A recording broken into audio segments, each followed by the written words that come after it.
Olá, sejam bem-vindos a mais uma aula de anatomia das espermatófitas, a CBI 230. Hoje nós vamos falar sobre a anatomia da madeira. Só lembrando que todas as nossas aulas, elas estão de acordo com as normas de uso que vocês já conhecem, e lembrando sempre, né, que esta aula e todas as suas imagens aqui utilizadas são exclusivamente para fins acadêmicos e didáticos. Portanto, qualquer uso indevido, como copiar, reproduzir e transmitir em redes sociais e internet, em geral, está sujeito às devidas punições legais. Nós vamos falar sobre a madeira porque nós sabemos que a madeira tem uma importância econômica significativa. Como vocês podem visualizar, a madeira é utilizada tanto na construção civil, como na fabricação de móveis, instrumentos musicais e na fabricação de papéis. A madeira é um dos mais antigos materiais de construção utilizados pelo homem. Nós sabemos de algumas de suas utilizações, quer sejam como andaimes, revestimento, formas para concreto, estrutura de telhado, tacos, assoalhos, tábuas para cercas de curral, portas e janelas, enfim, são as mais diversas utilizações da madeira. Mas as madeiras apresentam vantagens e desvantagens. Vantagens que a gente poderia citar são os preços competitivos e com reserva renováveis, boa resistência mecânica e peso próprio reduzido, boas condições naturais de isolamento térmico e absorção acústica e etc. No entanto, as madeiras apresentam desvantagens pelo fato de sua combustibilidade, deformabilidade e sensibilidade às variações de temperatura. Claro que atualmente existem modernas técnicas justamente onde essas madeiras são tratadas para evitar ou atenuar essas desvantagens. Aqui só alguns exemplos de madeiras, né, que vocês estão vendo, desde uma madeira já tratada, os troncos, né, das espécies arbóreas e outros tipos de madeiras aqui também tratadas. E quando a gente fala em madeira também, né, muitas são utilizadas para fins domésticos, quer seja numa tábua de carne, por exemplo. E existem vários tipos de madeiras, conforme a gente percebe, né, nessa página da internet aqui destacada, como, por exemplo, Angelim Pedra, dentre outras. O que eu quero que vocês observem aqui? Que cada madeira tem a sua tonalidade, a sua coloração específica, o seu odor específico.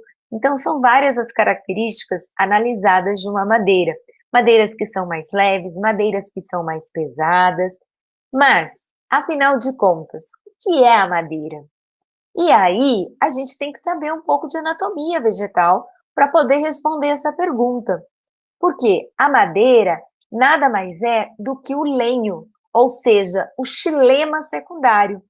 Aqui a gente está vendo o corte transversal de um tronco, e na verdade, por esta análise morfológica, a gente percebe que toda essa região, desde essa mais clara até essa região mais interna, até o centro, tudo isso é xilema. Só que aqui, bem no centro, é o xilema primário, né, nesse pontinho aqui. Agora, tudo isso que vocês estão visualizando aqui é o xilema secundário, ou seja, é o lenho, é a madeira. É dessa região que nós vamos ter toda a importância econômica da madeira, certo? Mas quem que é o xilema secundário? O xilema, ele é o tecido, aqui representado por essas setas vermelhas, é o tecido responsável pela condução de água e sais minerais. O xilema, ele é um tecido complexo, ele é um tecido constituído, né, por células de condução, células parenquimáticas e células de sustentação. Só para vocês se lembrarem, né, quando a gente está falando de anatomia da madeira, a gente se refere especialmente ao grupo das gimnospermas e das angiospermas. Só lembrando que dentro das gimnospermas, a gente vai ter cicadófita, gincófita, pinófita, guinetófita, e dentro das angiospermas, as eudicotiledôneas e as monocotiledôneas. Mas as madeiras que a gente vai destacar são principalmente as do grupo, né, Pinetófita, dentro das gimnospermas, e das angiospermas, nós vamos destacar as madeiras das eudicotiledôneas, né, que formam um xilema secundário típico, verdadeiramente, né, utilizado para fins econômicos. Então, qual que é o objetivo dessa aula? Que vocês consigam reconhecer e caracterizar o xilema secundário de gimnospermas e de eudicotiledôneas nos diferentes planos de corte. E aí, a gente lembra novamente, então, das gimnospermas e das angiospermas, só que dentro das angiospermas a gente vai destacar as eudicotiledôneas, que apresentam a madeira. Mas para isso é importante vocês relembrarem quem que é o xilema secundário, porque a madeira não é o xilema secundário. Então vocês têm que lembrar que o xilema secundário, ele é originado através do câmbio, que é um meristema secundário. Mas o câmbio, ele apresenta as células iniciais fusiformes e as células iniciais radiais. As células iniciais fusiformes do câmbio determinam um sistema axial.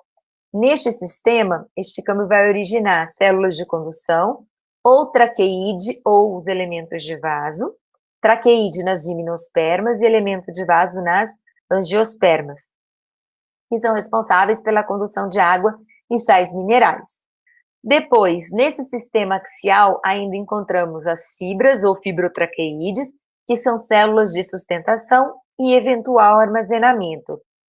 E as iniciais ainda fusiformes, que determinam esse sistema axial, originam também o parênquima axial, que são células responsáveis pelo armazenamento e translocação de água e solutos a curta distância.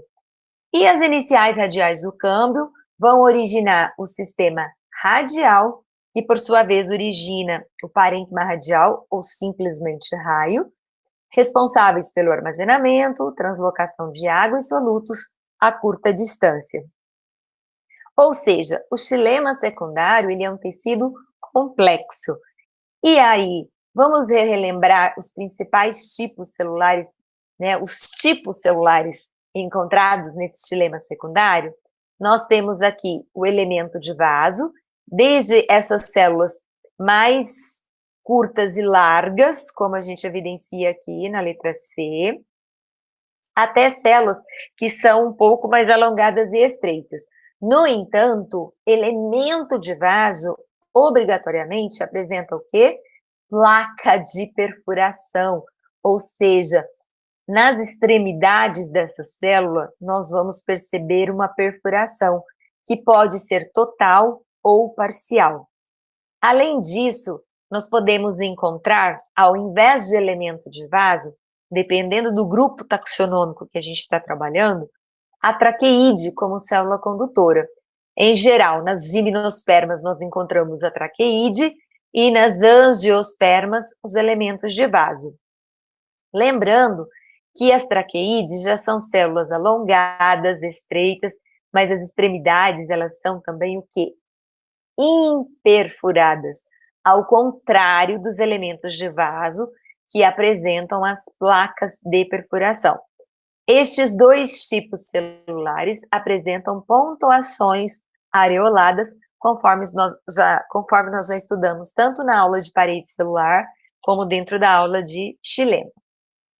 Além dessas células, nós podemos encontrar fibrotraqueídeos, que são as células de sustentação, comumente encontradas nas gimnospermas.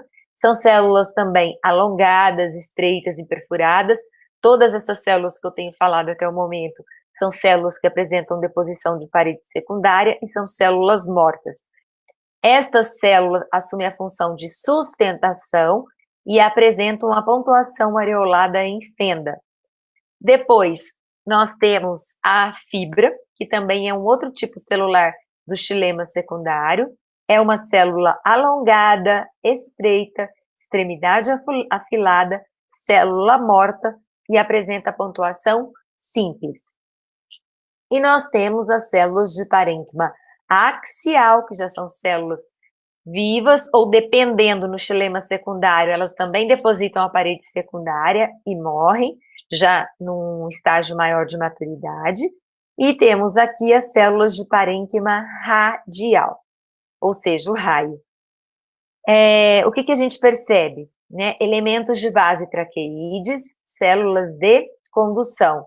Elemento de vaso a gente encontra nas eudicotiledôneas, nas angiospermas no geral, traqueide nas gimnospermas, fibrotraqueide e fibra são células de sustentação, fibrotraqueide a gente encontra nas gimnospermas e fibra nas angiospermas. O parênquima axial e radial, nós vamos encontrar o parênquima radial tanto em gímeno como em angiosperma, e o axial, dependendo do grupo de gimnospermas, ele não está presente.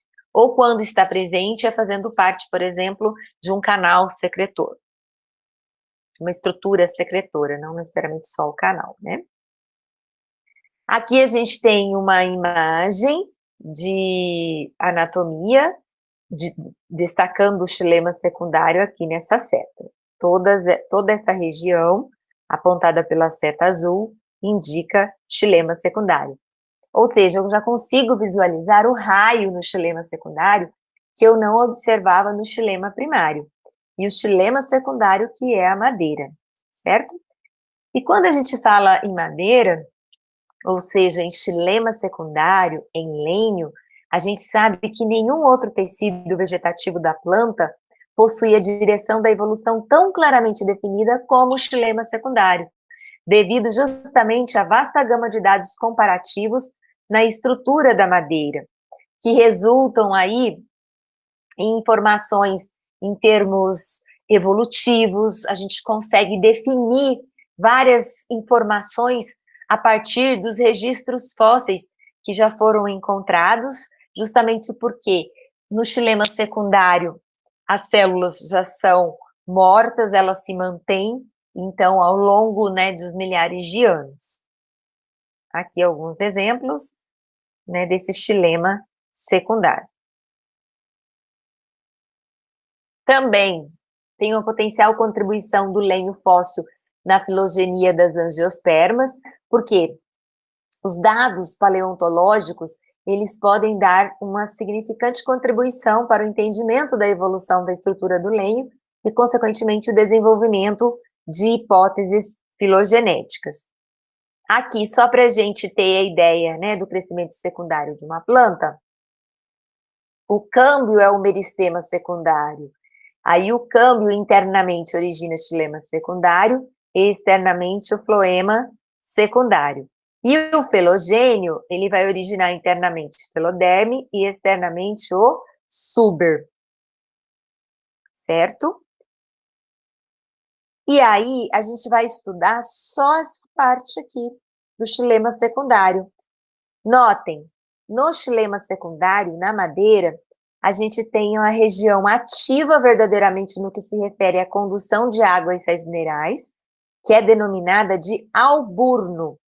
E essa região mais velha do xilema secundário, que está assumindo simplesmente o papel de sustentação ou armazenamento de alguma substância, essa região é denominada de cerne. Então, no xilema secundário, nós encontramos o cerne e o alburno. O cerne, essa região mais interna, mais velha do xilema secundário.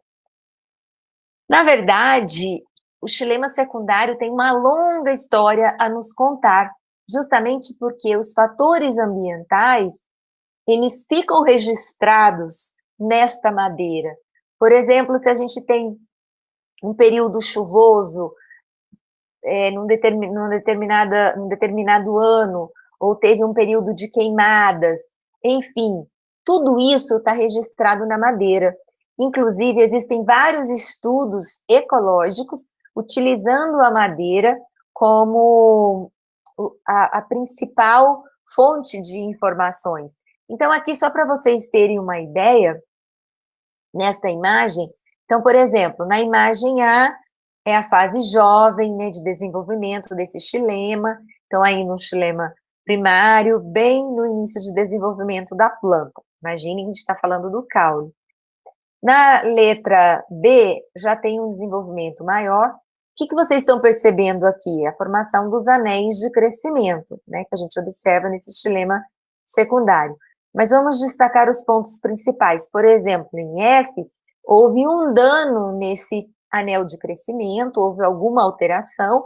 Então, se a gente pegar a datação aproximada, né, a gente vai discutir melhor sobre isso mais à frente, a gente vai ver que naquele período aproximado houve algum dano.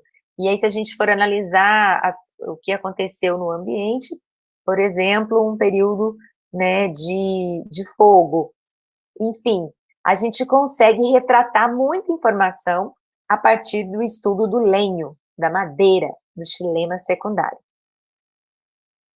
Dentre as gimnospermas, apenas as espécies da ordem Coniferalis têm expressão econômica no mercado mundial das madeiras, como, por exemplo, né, no Brasil ocorrem apenas 3 espécies aí a gente tem o pinheiro do Paraná, que está dentro de Coniferalis, né, Araucária angustifolia, e a gente tem essas madeiras consideradas como madeiras moles ou brancas, que são utilizadas em construções temporárias ou protegidas. Já as madeiras duras ou madeiras de lei, elas são empregadas na construção com função estrutural, com grande porcentagem de cerne, como jacarandá, perobas, ipê, sucupira e etc. Também aqui destacando o Podocarpus lamberti, outra espécie de Podocarpus, e Pinus, que é bastante utilizada, né, para a fabricação de celulose e papel, painéis, indústrias moveleiras e também na construção civil. Aí as várias espécies de pinos. E dentre as angiospermas, lembrando que as angiospermas, elas englobam quase 9/10 de toda a flora terrestre e são predominantemente típicas das regiões tropicais. Somente na região amazônica, acredita-se que existam mais de 3.000 espécies. São chamadas também de folhosas, porosas ou as hardwoods.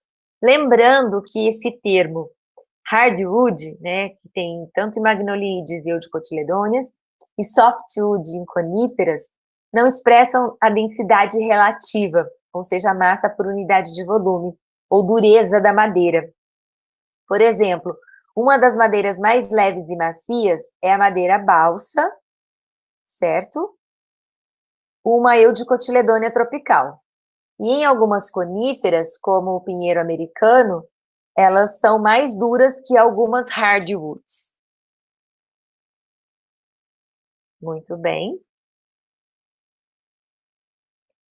Como exemplo de angiospermas produtoras de madeira, nós podemos citar a aroeira do sertão, a peroba rosa,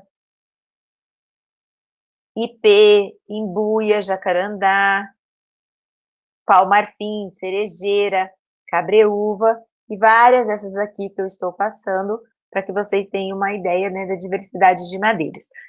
Mas os fatores anatômicos da fibra que influenciam a qualidade da polpa e papel são o comprimento da fibra, a largura da fibra, o diâmetro do lume, a espessura da parede celular, proporções e dimensões de outros elementos anatômicos, ou seja, a densidade.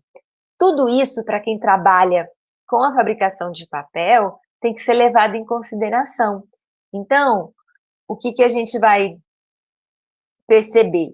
Que existem adequações específicas aos objetivos dos diferentes tipos de papel. Então, por exemplo, as fibras cilíndricas e rígidas são mais difíceis de se colapsarem. Elas são utilizadas para a fabricação de papéis porosos, volumosos, rugosos e absorventes, como demonstrado aqui nesta imagem, como papel higiênico. Já as fibras leves e com uma alta população são utilizadas para a fabricação de folhas mais bem consolidadas, lisas e densas. certo? Mas como que a gente faz para coletar essa madeira? Bom, existe uma relativa facilidade de preparação do espécime, e aí existe tanto a coleta destrutiva como a não destrutiva. Então, se eu quero fazer um estudo ao longo do tempo ou de datação, e a gente vai falar melhor sobre datação daqui a pouco, como eu já disse, a gente não vai destruir a espécie, então a gente vai fazer uma coleta não destrutiva. Quero fazer um estudo ecológico da madeira e aí, ambiental a partir do estudo da madeira. Aí a gente vai utilizar um formão e um trado. Aí, dependendo do diâmetro da árvore e das características desse xilema, você vai ter que usar trados diferentes para retirar uma amostra. Então, você vai fazer o quê? Você vai colocar uma amostra, retirar um pedaço da casca, lembrando, né, o que é casca. Casca é tudo que está superior, localizado superior ao câmbio. Então, o floema secundário, resquícios de fibras do floema primário e toda a periderme, tudo isso é casca, botanicamente falando, tá? E aí a gente vai colocar o trado, né, que vai pegar uma fita de madeira. Depois a gente coloca a cauda bordaleza para evitar a contaminação por micro-organismos. De alterações ou deterioração, né? Pode ter apodrecimento, desintegração avançada da madeira, provocado por agentes biológicos, ou bolor, que é a formação fúngica de aspecto esbranquiçado na superfície da madeira, sob a ação de calor e umidade. Então, por isso, a necessidade de usar substâncias específicas para evitar o apodrecimento e o bolor dessa madeira. Aqui a gente tem exemplo de um furo de inseto, deixa eu só puxar aqui um pouquinho, e exemplos também de nós mortos, né, a região de nó, entrenó, então alguns danos da madeira que não são comercialmente interessantes.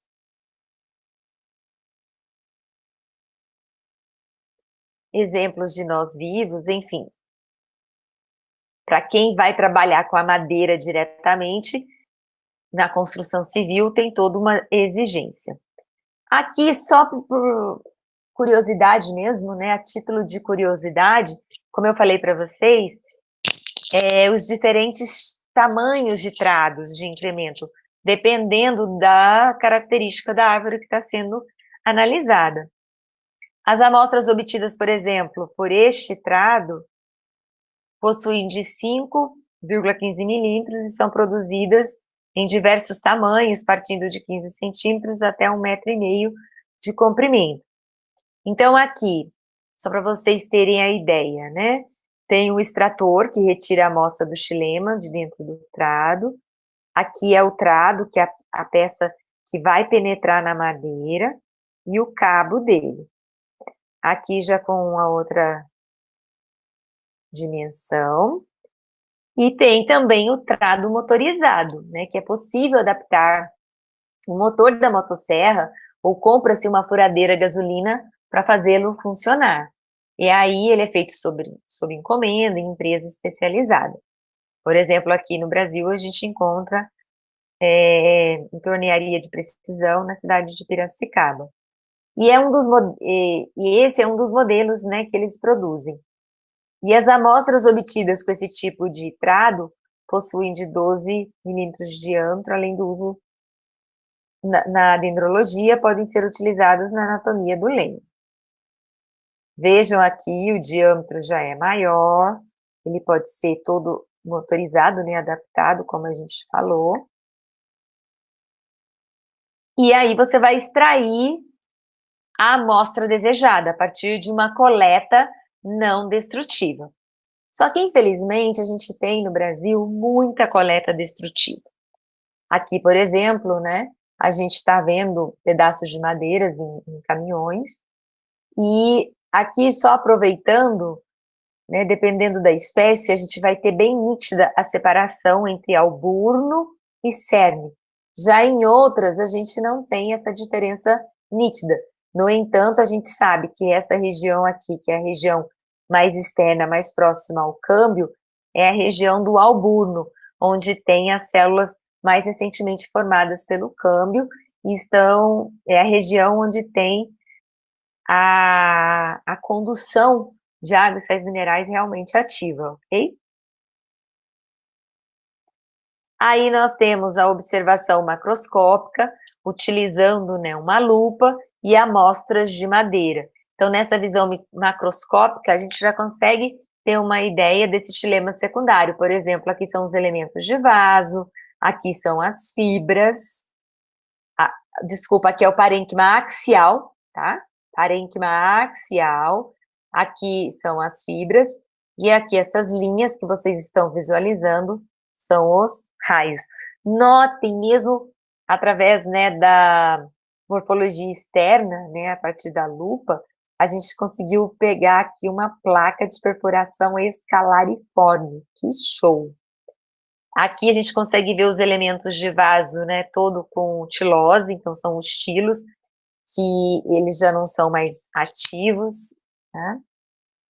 Essas linhas são os raios.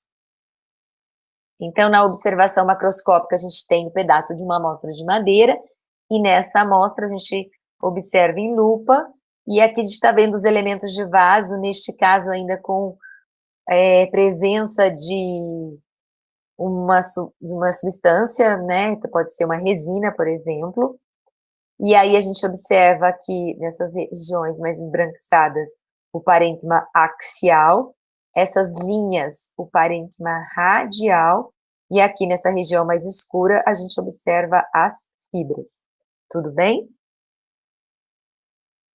Para a gente fazer esses cortes anatômicos, a gente depende do equipamento específico, que é o micrótomo de madeira, como a gente está observando aqui nesta imagem. A observação microscópica, então, em geral, a gente faz os 3 planos de corte, que são necessários para responder as perguntas que a gente precisa no estudo de anatomia da madeira, inclusive para a gente rodar as chaves de identificação. Aqui são exemplos de lâminas, né, do Instituto de Pesquisa Tecnológico, e notem, são feitas lâminas tanto sem corar, como coradas. É importante porque, dependendo da madeira, tem muita secreção, tem algumas características que, se a gente corar, a gente vai acabar perdendo. Por isso, em geral, são feitos os 3 planos de corte, ou seja, o corte transversal, o corte longitudinal tangencial e o corte longitudinal radial, para que sejam feitas todas as análises, sem corar e coradas. Bem? Através do macerado, a gente também consegue, né, do xilema secundário, observar as células longitudinalmente, e a gente consegue definir os padrões, né, como o padrão de lignificação da parede, o tipo de placa de perfuração, tudo isso tem importância taxonômica. Aí sempre lembrar das características estruturais e ultraestruturais das células do xilema secundário, para que a gente possa utilizar nos estudos de madeira, na identificação, né, das espécies, correr a chave, enfim. Só lembrando, né, que as fibras têm pontuações simples, enquanto que os elementos traqueais, pontuação areolada. E os planos de corte, conforme a gente falou, né, no estudo da madeira, a gente vai depender dos 3 planos: o corte transversal, o longitudinal tangencial e o longitudinal radial. Como eu sempre brinco, né, eu utilizo o queijo, já que a gente está em Minas Gerais, aqui um queijo, né, tipo um queijo canastra, um queijo branco, ou seja, este tipo de queijo, tá? Não a mussarela. Aí, eu costumo sempre fazer a estatística com vocês, né? Se a gente corta o queijo no sentido aqui dessa linha azul, a gente está cortando o queijo fazendo um corte longitudinal radial, porque está passando pelo raio.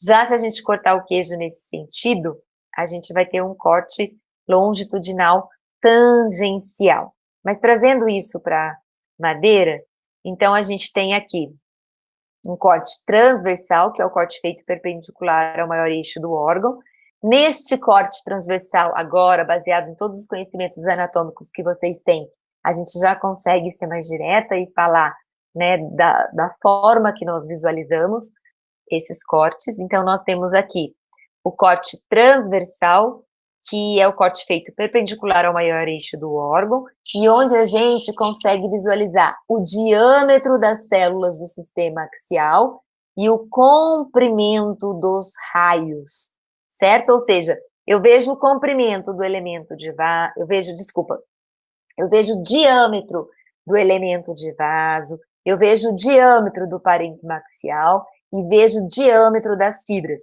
E vejo aqui o comprimento dos raios. Então, primeiro, vocês precisam saber quais são as células que fazem parte do sistema axial e quais são as células que fazem parte do sistema radial, tudo bem? Então, aqui nós temos um corte longitudinal tangencial. Neste corte, a gente está vendo a altura das células do sistema axial. Neste caso aqui, a gente está vendo as fibras, né? Mas eu também, dependendo da região que pega, eu vou ver a altura do elemento de base e a altura do parênquima axial. E a gente está vendo a altura e largura dos raios. E eu preciso deste corte para fazer a classificação de altura e largura do raio. Por exemplo, este raio é um raio bisseriado, porque os raios em relação à sua largura, eles podem ser unisseriados ou ou multisseriados. Então, unisseriados ou multisseriados. E para eu evidenciar nesta classificação, eu consigo em um corte longitudinal tangencial.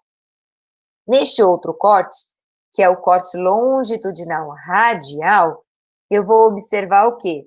A altura das células do sistema axial e eu vou ver a composição celular do raio. Por quê? O parênquima radial, mas não é só célula parenquimática? Sim, é só célula parenquimática. Mas essas células, elas podem ser procumbentes, como vocês estão visualizando, né, esse formato, mais retangulares e deitadas. Elas podem ser mais eretas ou quadradas. Então, e aí, se este raio, ele apresenta dois ou três tipos celulares, ele vai ser um raio heterocelular. Agora, imaginem se todas as células aqui fossem só procumbentes. Aí ele seria classificado como um raio homocelular, certo? Então, em relação à composição celular do raio, ele pode ser homocelular ou heterocelular. Para isso, eu tenho que olhar num corte longitudinal radial. Se eu quero determinar a largura do raio, eu vou olhar um corte longitudinal tangencial. E aí, esse raio pode ser unisseriado ou multisseriado. E aqui tem toda a explicação detalhada do que eu expliquei naquele slide anterior, tá bem? Tá tudo bonitinho para vocês destacarem. Então, aqui a gente tem a imagem de um cubo, justamente para a gente ter essa visão tridimensional da madeira. Eu falo que esta é a última oportunidade de vocês conseguirem enxergar uma célula tridimensionalmente, certo? Mas ainda vocês vão ter essa parte prática que eu vou lá no laboratório para gravar para vocês uns exercícios para vocês identificarem e responderem junto comigo, o exercício que já está disponível no PVA-NET para vocês. E, além disso, vocês têm a atividade de montagem do cubo. Então, assim, vai ter um entendimento realmente da madeira, da tridimensionalidade celular. Neste exemplo, o que vocês percebem?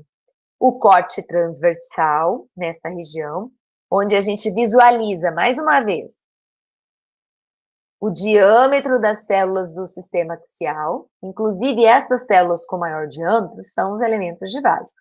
E o comprimento dos raios. Notem, aqui a gente tem um elemento de vaso, estou vendo o diâmetro dele em corte transversal. Mas vejam aqui neste outro plano de corte, no corte longitudinal tangencial. Eu vejo a altura deste elemento de vaso, assim como eu vejo a altura da fibra, né, das fibras e a altura do parênquima axial. E vejo o quê? A altura e largura dos raios, certo? E aqui a gente está vendo um corte longitudinal radial, a gente vê o raio passando, a gente vê a composição celular do raio e a gente verifica a altura das células do sistema axial. Então, por exemplo, nesta imagem, a gente está vendo um corte transversal, porque a gente está percebendo o quê? O diâmetro das células do sistema axial e o comprimento dos raios. Notem, quais são as células do sistema axial? Essas células de maior diâmetro são células condutoras, no caso aqui um elemento de vaso. Essas células que vocês estão visualizando são células do parênquima axial, e essas que estão coradas em vermelho, que a gente nem vê ou vê muito pouco lúmen celular, são as fibras, são as células de sustentação. Então, elemento de vaso, parênquima axial e fibras são células do sistema axial. Eu vejo o diâmetro das células do sistema axial. E aqui o comprimento dos raios. Corte, então, transversal. E este exemplo? Este exemplo é um corte longitudinal tangencial. A gente verifica a altura das células do sistema axial, certo? Então, aqui um elemento de vaso, a altura de um elemento de vaso, a altura de uma fibra, tá? A altura de um parênquima axial. E vejo o que aqui, ó? A altura e a largura dos raios. A altura e largura dos raios, certo? A altura, né, nesse sentido, e a largura dos raios. Estes raios são multisseriados. Um ou outro aqui, unisseriado, né? Ó, esse aqui é unisseriado, mas a maioria multisseriado. E agora, nós temos também aqui cortes, esses cortes, esse aqui, né? É um corte longitudinal tangencial, né? Imagina, eu tô vendo os raios aqui, ó, a ponta desses raios. Dessa forma, a altura e largura dos raios. Aqui nós temos um corte transversal. Já neste exemplo, nesta imagem, a gente tem um corte longitudinal radial. Eu estou vendo aqui a composição celular do raio, certo? E aqui, mais uma vez, um corte longitudinal tangencial. Ainda nós temos um corte transversal, que é aquele corte feito perpendicular ao maior eixo do órgão. Nós temos ainda informações que são relevantes no estudo de anatomia da madeira e que a gente tem que lembrar da nossa aula de xilema. Por exemplo, tipos de placas de perfuração. Aqui, por exemplo, a gente está vendo placas escalariformes. Notem que existe variação na largura desses degraus dessa escada, justamente porque depende do nível de degradação dessas paredes terminais. Aqui a gente já observa uma placa de perfuração simples e aqui uma placa de perfuração reticulada. A gente está vendo esses cortes transversalmente, né? Desculpa, longitudinalmente, né? Pegando a placa assim de frente. Longitudinal. Aí a gente tem que lembrar das pontuações, né? A gente tem que lembrar dos pares de pontuações, dependendo de que célula está unida a outra célula, desse xilema. Então, a gente volta lá na nossa aula de parede celular, a nossa terceira aula da disciplina, onde vocês viram a diferença do que é pontuação simples, o que é pontuação areolada, o que é pontuação areolada em fenda, né? Que a gente discutiu lá na aula de parede celular e depois na aula de xilema. Aqui a gente está vendo a altura das células do sistema axial, porque é um corte longitudinal radial, dá para ver a pontuação areolada, certo? Aqui também, em corte transversal, e aqui mostrando, né, no caso de gimnospermas, a presença do toro, que é aquela região de entumecimento da parede primária, e da margem ou margo. Lembrando, né, a traqueide, a célula de condução de água e sais minerais das gimnospermas, e a fibrotraqueide tem pontuação areolada em fenda, que é a célula de sustentação das gimnospermas. E aí a gente vai encontrar essas células fazendo parte do xilema. Bom, agora que a gente teve uma noção geral do que é a madeira, reconhecemos novamente, lembramos dos tipos celulares, quais são as características relevantes da madeira? A taxonomia. Tudo isso é importante, a gente tem uma chave de identificação para a gente analisar e aí chegar na espécie de madeira. Assim como vocês correm a chave de identificação lá na organografia sistemática, também faz-se toda uma identificação da madeira a partir das chaves. Então, por exemplo, como que é o arranjo dos vasos? Os vasos são solitários, a maioria ocorre, né, vasos mais isolados, solitários. Para eu fazer essa classificação e essa análise, eu tenho que olhar o corte transversal. Agora vocês vão começar a perceber a importância de todos os planos de corte, porque dependendo do que eu preciso analisar em um plano de corte específico. Então, por exemplo, aqui os vasos são solitários e também vasos solitários. Mas os vasos, eles podem ser múltiplos ou agrupados. Então, a gente precisa observar em um corte transversal. E o parênquima axial? O parênquima axial, ele pode ser classificado de acordo com o seu padrão de distribuição em relação aos vasos. Por que em relação aos vasos? Porque o parênquima axial, comumente, ele é encontrado apenas nas angiospermas, associados ou não aos elementos de vaso. E assim, eles podem ser classificados parênquima axial apotraqueal, em faixas e paratraqueal. Apotraqueal, quando ele não está em contato direto com os elementos de vaso. Em faixas, ele pode estar ou não em contato com o elemento de vaso. E o paratraqueal é quando o parênquima axial está em contato, por algum lado pelo menos, com o elemento de vaso. Então, por exemplo, aqui a gente tem um parênquima axial paratraqueal vasicêntrico, porque ele envolve o elemento de vaso. Aqui está o elemento de vaso e aqui o parênquima axial. Aqui é um parênquima axial paratraqueal aliforme, porque lembra uma asa. Aqui é um parênquima axial paratraqueal confluente, como se fossem dois aliformes unidos. Aqui é um parênquima axial paratraqueal unilateral, porque ele se une ao elemento de vaso, mas em contato apenas por um único lado. E o parênquima axial apotraqueal é quando essas células de parênquima axial não encostam no elemento de vaso, certo? Então, eles podem ser difusos, como aqui, ou difusos em agregados, como neste outro exemplo. Então, só algumas imagens para vocês fixarem. Aqui é um parênquima axial apotraqueal difuso, estão vendo essas células todas espalhadas? Pode ser também, né, difuso em agregados. Vejam esse que interessante, né? A gente tem aqui essa espécie que tem um parênquima axial paratraqueal aliforme e aqui ele também em faixas. Então, para eu fazer essa classificação também de parênquima axial, eu tenho que olhar em um corte transversal. E assim a gente tem várias classificações.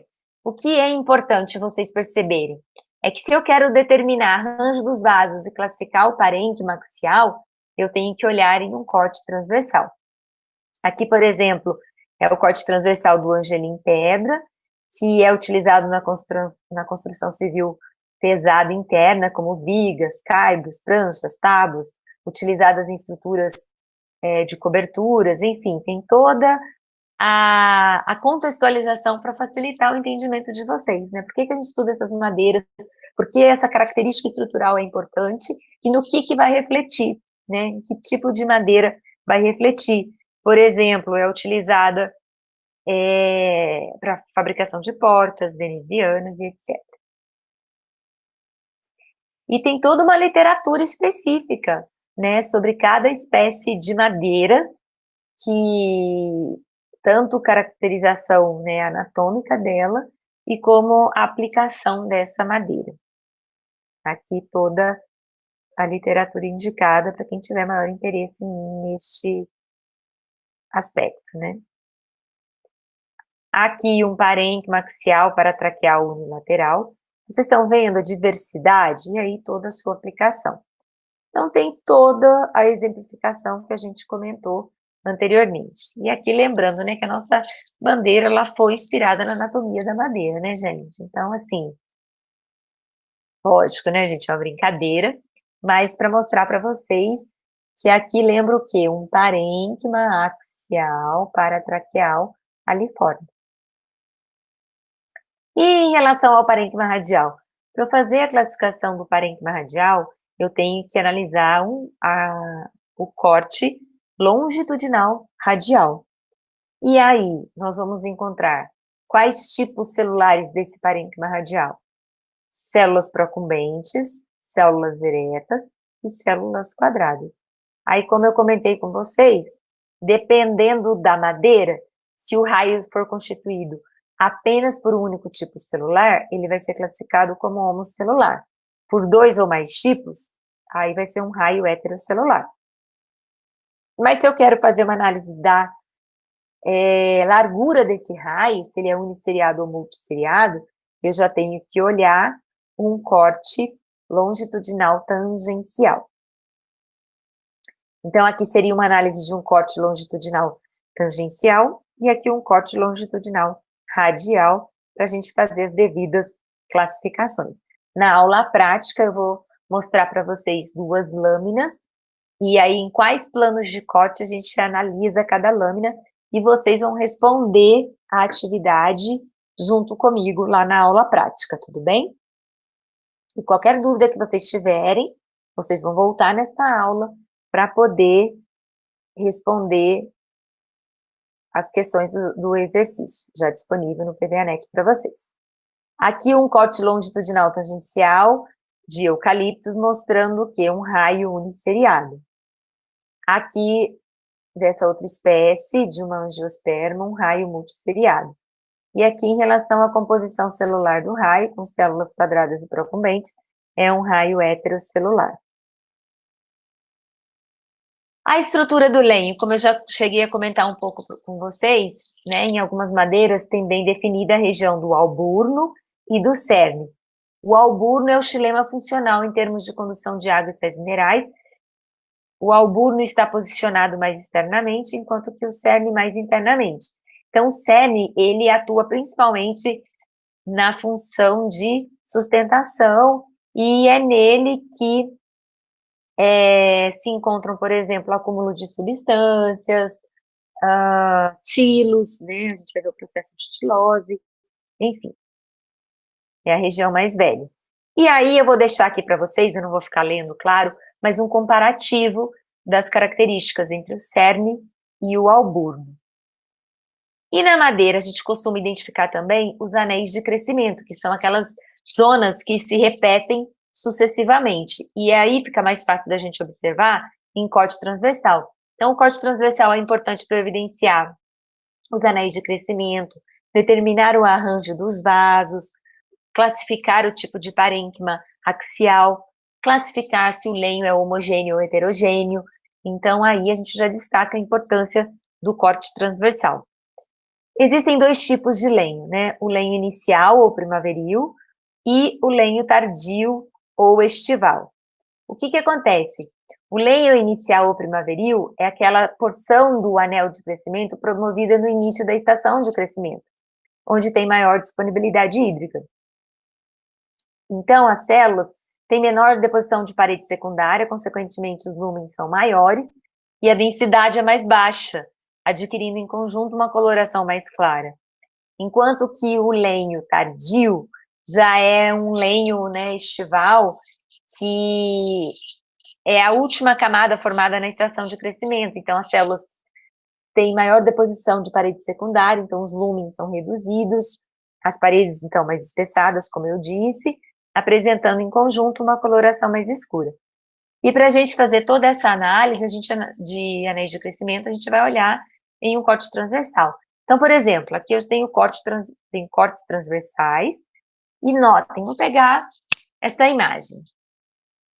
E aí, eu estou vendo aqui o diâmetro das células do sistema axial. Que células são essas? Neste caso, a gente tem aqui fibrotraqueide e aqui traqueide. E aqui a gente está vendo os raios, tá? Então, a gente está vendo lenho de uma gimnosperma, certo? Essa faixa toda clara aqui é o lenho primaveril, ou inicial.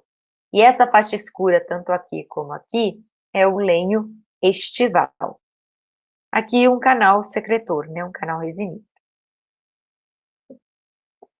Aqui a mesma imagem, corte transversal, identificando o lenho estival e aqui o lenho primaveril. Lenho estival, lenho primaveril.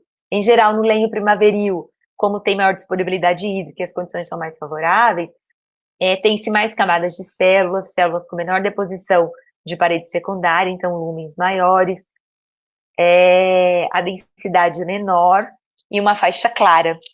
Já o lenho estival é uma faixa mais escura, tem maior deposição de parede secundária nas células e o lumen reduzido. Aqui, a partir de uma morfologia externa, a gente tem as faixas claras, que são, né, os lenhos iniciais ou primaveris, e aqui o lenho tardio nessas faixas escuras. Aí vem aquela dúvida, né? Então, cada anel de crescimento corresponde a um ano de vida da planta? Então, primeiro, vamos definir aqui. Os anéis de crescimento são zonas que se repetem sucessivamente, mais observáveis em corte transversal da madeira. O anel de crescimento, ele é constituído pelo lenho primaveril e lenho estival, ou inicial mais tardio, certo? Só que, em regiões temperadas, onde as condições climáticas são mais definidas, hoje nem tanto mais, né? Devido a todo esse aquecimento global, essas modificações climáticas, tudo isso interfere, evidentemente, no crescimento das plantas, na atividade do câmbio, porque é o câmbio que origina xilema secundário para o interior, então esses anéis de crescimento. E aí, mas vamos imaginar, né, de uma forma geral, em regiões temperadas, onde as estações do ano são mais bem definidas, teoricamente, cada anel de crescimento corresponde a um ano de vida da planta, que seria um lenho estival mais primaveril. Então, por exemplo, aqui, essa faixa escura com essa faixa clara é um ano de vida da planta. Cada faixa escura mais clara, né, cada faixa escura com a clara, um ano de vida da planta, que é um anel de crescimento.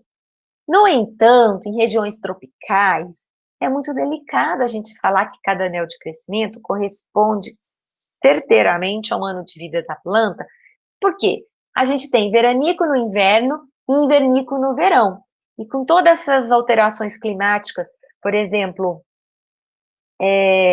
chove demais num determinado ano, no outro ano não chove, faz frio no verão, enfim, chove no inverno, tem com toda essa alteração climática, isso reflete também diretamente na atividade do câmbio, que ele não vai responder diretamente de uma forma linear à formação de cada anel de crescimento. Primavera, verão, outono e inverno, ele vai responder essas alterações climáticas.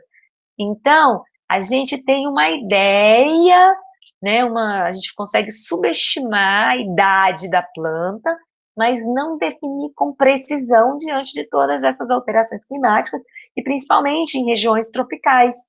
Isso fica mais difícil. Então, vários fatores têm que ser considerados. Então, você pode ter uma ideia, em geral lá tem, por exemplo, 15 anéis, então seria 15 anos mais um ano de crescimento primário, em média, 16 anos. No entanto, em regiões tropicais, não dá para afirmar isso com precisão, pode ter uma variação até muito grande, devido às regiões tropicais e principalmente a todas essas alterações climáticas, ao aquecimento global e etc. Ficou claro isso? Aqui, corte transversal, onde a gente está verificando, né, os anéis de crescimento. Aqui, mais uma vez, mostrando aqui um anel primaveril e um anel estival. E esses anéis nos indicam, né, muitas informações que aconteceram ao longo dos anos, aproximadamente, né. Então aqui mostrando essa sequoia, muito antiga. E aqui quantos anos de vida, né, gente? Quantas informações históricas presentes nesta árvore. Os anéis de crescimento, então, é de grande repercussão nas propriedades tecnológicas da madeira, varia desde uma fração de milímetros até alguns centímetros, dependendo de alguns fatores. Então, quais fatores afetam esses anéis de crescimento? Duração do período vegetativo da planta, a temperatura, umidade, qualidade do solo, luminosidade e também o manejo silvicultural, ou seja, espaçamento, desbastes, concorrência. Vocês estão vendo quantos fatores, né, que influenciam a largura desses anéis de crescimento, a formação desses anéis de crescimento? E os anéis de crescimento também, eles podem ser excêntricos. Notem, quando ele cresce mais de um lado do que do outro na madeira, e não se sabe ainda por quê, mas os estudos têm demonstrado que eles apresentam excelentes propriedades acústicas. E esses anéis de crescimento, né, então, variam em resposta ao ambiente. Aqui nós temos, né, os anéis de crescimento sendo demonstrados nessas 3 espécies, e aqui está mostrando os chilos, né, que é essa obstrução do elemento de vaso que ocorre na região do cerne, então não tem importância, porque esse cerne é a região inativa em termos de condução de água e sais minerais. São padrões, então aqui um anel, aqui outro anel de crescimento, aqui o outro, a faixa mais clara, a faixa mais escura. Notem, aqui a faixa escura foi maior, então as condições ambientais, tipo essa época aqui do lenho de outono e inverno, foi diferente do outono e inverno desse ano. Aqui produziu uma faixa maior, aqui uma faixa um pouco menor, né? E aí a gente consegue perceber padrões diferentes desses anéis de crescimento de todas as espécies. Desde a quantidade de vasos, a quantidade de fibras, desde a espessura dessas células, enfim. Aqui sempre marcadamente um parênquima marginal, né, separando um anel do outro anel. Variação na densidade, né, células, mais camadas de células com paredes lignificadas, menos camadas de células com paredes lignificadas, enfim. Existem, né, essas regiões sazonais, então em climas temperados, o que a gente percebe? Variação do diâmetro do vaso, e aí tem toda uma diferença, por exemplo, no lenho inicial, em geral tem maior taxa de crescimento, a água é amplamente disponível e forma vasos mais largos, enquanto que no lenho tardio ou estival, a disponibilidade de água é menor e os vasos são mais estreitos, né? Então, a gente já consegue evidenciar a variação no tamanho dos vasos formados. E o que é um lenho homogêneo e um lenho heterogêneo, né? Um lenho heterogêneo é um lenho de angiosperma que o xilema secundário, né, a madeira, ela acaba sendo mais complexa de acordo com os diferentes rearranjos celulares, porque a gente tem parênquima axial, parênquima radial, fibra e elemento de vaso, mas eles podem estar rearranjados das mais diversas formas. Já o lenho das gimnospermas é considerado um lenho homogêneo, porque ele é sempre mais uniforme.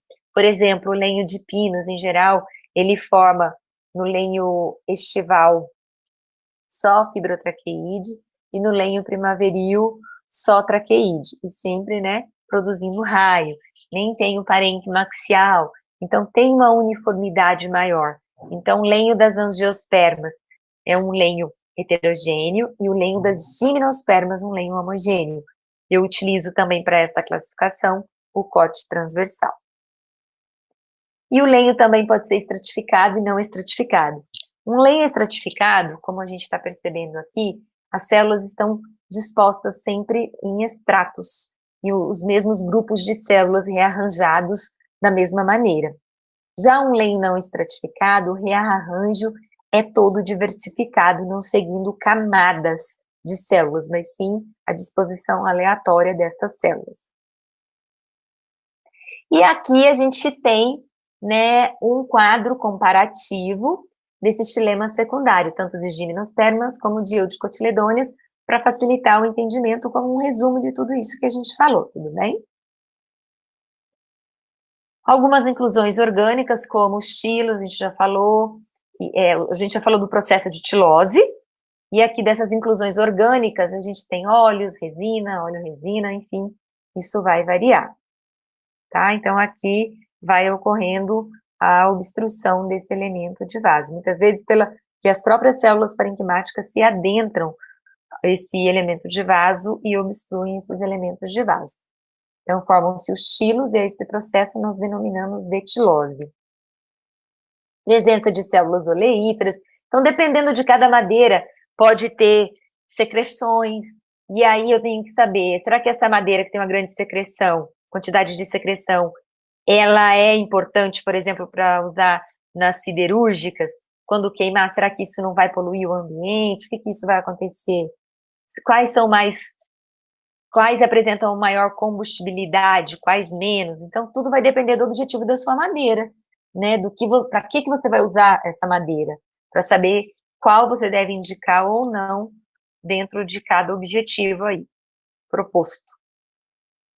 O lenho de reação já é um tipo especial de lenho que se desenvolve sob o efeito de esforços externos e que visam compensar esse esforço exposto. Então, por exemplo, em gimnospermas, aqui a gente destaca um lenho de compressão, é quando tem o aumento dessa atividade cambial numa determinada região devido à tortuosidade, por exemplo, desses troncos. Em eudicotiledônia é o lenho de tração. Automaticamente, tanto no lenho de compressão como no lenho de tração, vai acarretar a informação de anéis de crescimento assimétricos. Então, mais uma imagem mostrando um lenho de compressão nas gimnospermas e aqui um lenho de tração. Estresses também criados pelo vento podem contribuir nessa tortuosidade do tronco e aí causar alterações nestes anéis de crescimento. E aí, muitas vezes, dependendo até da tortuosidade, né, vocês vão perceber, por exemplo, que se a gente fizer o corte nessa região, vai ter todo um direcionamento para o lado direito. Na outra região, para o lado esquerdo. Então, vai depender de como ocorre essa compensação devido, né, a esse lenho de compressão. A variação química, né, de um lenho normal e de um lenho de compressão. Um lenho de compressão, ele tem menor porcentagem de celulose, maior porcentagem de lignina e menor porcentagem, e quase, né, a mesma porcentagem de hemiceluloses. Nas angiospermas, aqui o lenho de tração. Nesse lenho de tração, a gente encontra a presença de fibras gelatinosas, aqui imagem microscopia eletrônica de transmissão. Aí, mais um exemplo, uma exceção dentro de fibras que são vivas. Em geral, as fibras são mortas, ponto final. Não foi que a gente viu até agora? Mas nesse lenho específico, existem as fibras que são gelatinosas e elas se mantêm vivas. Existe uma variação química, né? Vai ter uma maior, no lenho de tração, porcentagem de celulose e uma menor porcentagem de lignina e uma menor porcentagem de hemicelulose. Então, aqui, a gente já vai finalizando, só para mostrar para vocês algumas aplicações desse estudo de anatomia da madeira, né? Então, para a gente contextualizar melhor, quem tiver interesse em ler algum artigo desse, é bastante interessante. Mas olha, gente, só sobre madeira, quanta informação, quantas análises a gente consegue fazer com o estudo da madeira. Olha a diversidade de madeira que a gente tem, né? Especialmente em regiões tropicais, a gente tem uma diversidade imensa. Então, tem vários trabalhos, por exemplo, aqui. Peguei desde mais antigos até um pouco mais atuais, mas para vocês terem essa ideia de aplicação do estudo da anatomia da madeira. Aqui é a estrutura anatômica da madeira de 8 espécies de eucalipto cultivados no Brasil, então eles fazem uma análise comparativa. Madeiras utilizadas na fabricação de arcos para instrumentos de corda, aspectos anatômicos, e aí, né, como a sonoridade da madeira vai influenciar na fabricação desses arcos. Então, vários testes foram realizados de ressonância, densidade, durabilidade, beleza, entre outras qualidades, né, que a tornam ideal para este uso. Aqui imagens, né, e comparativas das madeiras analisadas, e aí quem tiver interesse vai ler, porque eu não vou dar o spoiler aqui, né, de qual tem a melhor sonoridade, qual é a mais indicada para a fabricação desses arcos. Um outro trabalho, Anatomia e Densidade Básica da Madeira de Cisalpínia piramidalis, espécie endêmica da Caatinga do Nordeste do Brasil. Anatomia da madeira de 13 espécies de coníferas, fazendo, então, a comparação dessas espécies. Enfim, as aplicações na taxonomia e ecologia, né? Porque a gente viu que os aspectos analisados, eles podem ser qualitativos ou quantitativos. Os aspectos qualitativos, você classificar como é a placa de perfuração, você identificar o tipo de parênquima axial, os tipos de pontuações, os raios parenquimáticos, as fibras. Esses vasos, existe variação do número de vasos por milímetro quadrado, qual que é o comprimento do elemento traqueal, qual que é o diâmetro do vaso.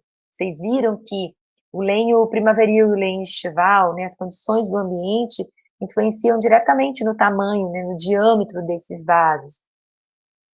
Então, esses aspectos, esses parâmetros quantitativos, eles podem ser determinados pelo ambiente e variarem em uma mesma espécie sob condições ambientais diferentes. Então, a gente tem que tomar cuidado quais são caracteres qualitativos, quais são quantitativos, quais têm importância taxonômica ou não. Ambientes mésicos, por exemplo, formam elementos de vasos menos derivados, longos e largos. Ambientes xeromórficos, os elementos de vasos mais curtos, estreitos, numerosos e com placas de perfuração simples. A cavitação no xilema, né, provoca pressões de xilema específicas para cada espécie, por exemplo, na seca, não depende do tamanho do vaso. Enfim, são vários caracteres analisados, por exemplo, as plantas de ambientes xéricos apresentam elementos de vasos menores, mais agrupados e bastante numerosos. Já de ambientes mesofíticos, a tendência é de terem vasos mais largos, mas em menor número. Ou seja, aqui é só para vocês terem a ideia de como o ambiente influencia na formação dos elementos da madeira, e a poluição, por exemplo, vai produzir grande extensão de lenho tardio, sofrendo redução no tamanho dos elementos celulares, e como utilizar essas características ambientais, né, como utilizar a madeira para identificar essas características ambientais. Então, vocês podem ver também que a madeira tem uma grande importância ecológica, né, principalmente nos estudos de poluição ambiental, informações microclimáticas, enfim. Aqui a comparação, né, do lenho de árvore religiosa no ambiente não poluído e no ambiente poluído, né. A poluição atmosférica, ela resultou na diminuição da espessura da parede aqui da traqueide.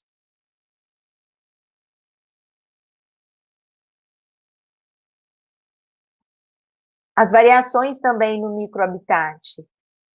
A gente tem que considerar, né, por exemplo, essa espécie, ela está exposta, né, a essa variação, nessa declividade do terreno, e num substrato rochoso, enquanto essa árvore, ela já tem uma disponibilidade de água, já está em um relevo, né, plano. Então, se a gente faz o corte do lenho dessa espécie, que tem uma disponibilidade hídrica maior, não apresenta declividade do relevo, a gente observa os anéis de crescimento de uma forma. Já essa espécie que está, né, nessa declividade do relevo e em condições de déficit hídrico, a gente já observa uma quantidade maior de anéis de crescimento, anéis bem mais próximos, né, então a gente já percebe que tem uma variação, que são espécies que estão expostas a ambientes diferentes, a condições diferentes, né, de disponibilidade hídrica, enfim. Assim a gente teve uma ideia, então, geral de anatomia da madeira. Então, fazendo os nossos destaques dessa aula, a gente conseguiu identificar o lenho de uma gimnosperma e de uma angiosperma. A gente viu que saber identificar todas as características desses xilemas, características das células, são importantes, né, todas essas características, para a gente identificar o tipo de madeira, que realizar os 3 planos de corte também é outra característica importante, porque muitas informações da madeira a gente consegue a partir do corte transversal, outras a partir do corte longitudinal tangencial, outras a partir do corte longitudinal radial. A gente viu também a importância, né, da madeira para os estudos ecológicos e também de aplicação econômica. Então, a partir do momento que a gente conhece a anatomia da madeira, a anatomia do lenho do xilema secundário, a gente já consegue ter ideia se aquela madeira é mais pesada, é mais leve, se ela é indicada para uma siderúrgica ou não, se tem presença de estruturas secretoras ou não. Enfim, vimos sobre a formação dos anéis de crescimento e se a gente pode determinar efetivamente a idade da planta ou não. Espero que vocês tenham gostado dessa aula e nós vamos fazer a prática, que vai ser muito interessante. Tanto a resolução dos exercícios, que eu vou lá para o laboratório, mostrar as lâminas para vocês, a gente vai responder juntos, como também vocês vão confeccionar o cubo. Até mais!